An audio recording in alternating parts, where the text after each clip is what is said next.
നിങ്ങളുടെ code review ചെയ്യാൻ നിങ്ങൾക്ക് ആളെ ആവശ്യമുണ്ടോ?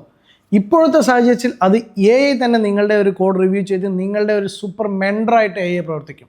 അതിനുള്ള ടൂൾസുകൾ ഇന്ന് നിലവിലുണ്ട്. നിങ്ങൾ എഴുതുന്ന കോഡ് അത് വേറൊരാൾ റിവ്യൂ ചെയ്തിട്ട് വേണം ശരിക്കും ആ കോഡ് നമുക്ക് അപ്ലോഡ് ചെയ്യാൻ അല്ലെങ്കിൽ ആ പ്രൊഡക്ഷനിലോട്ട് പോകാൻ.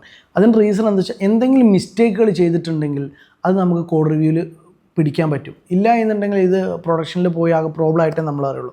അപ്പം നല്ലൊരു എക്സ്പീരിയൻസ് ഉള്ള ഒരു സോഫ്റ്റ്വെയർ എഞ്ചിനീയർ അല്ലെങ്കിൽ സോഫ്റ്റ്വെയർ ആർക്കിടെക്ട് സാധാരണ കേസിൽ ഈ കോഡ് റിവ്യൂ ചെയ്യാറ്. എന്നിട്ടാണ് ഇത് കോഡ് നമ്മൾ മെർജ് ചെയ്യാൻ ഉപയോഗിക്കുക.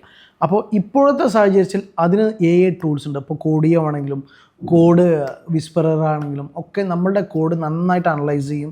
എന്നിട്ട് നമ്മളെ കോഡിൽ എന്തെങ്കിലും ബഗ്ഗുകളോ നോർമൽ കേസ് ബഗ്ഗുകളോ അല്ലെങ്കിൽ എന്തെങ്കിലും ഈ പ്രോബ്ലംസ് അതിലുണ്ടെങ്കിൽ അവർ നമുക്ക് സജസ്റ്റ് ചെയ്ത് തരും. അത് നമ്മൾ ചെയ്യും. അപ്പോൾ ഒരു ഇനീഷ്യൽ കരിയറിൽ നിൽക്കുന്ന ഒരാൾക്ക് അവനവൻ്റെ കോഡ് അനലൈസ് ചെയ്യാൻ ഒരാളെ കിട്ടുക, അത് ഫ്രീ ആയിട്ട് ഒരാളെ കിട്ടുക, അല്ലെങ്കിൽ ഒരു AI ടൂൾസും കിട്ടുക എന്ന് പറഞ്ഞാൽ നല്ലൊരു ഓപ്ഷനാണ്.